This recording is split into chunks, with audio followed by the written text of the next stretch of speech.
বসে সময় কম। এরশাদের আদর্শ ভালো না নবীর আদর্শ ভালো? নবীর আদর্শের সামনে গোটা পৃথিবীর কারো আদর্শ টিকে না।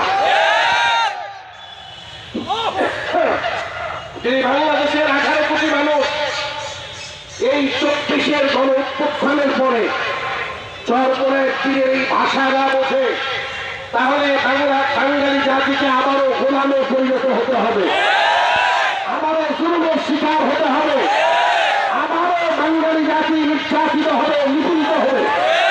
যদি চরপরের তীরের এই ভাষা বোঝে আর তার এই আহ্বানে সারা দিয়ে নবীর আদর্শ বাস্তবায়ন করতে পারে, তাহলে এই বাঙালি জাতি 18 কোটি জনগণের কারোর গোলামি করা লাগবে না।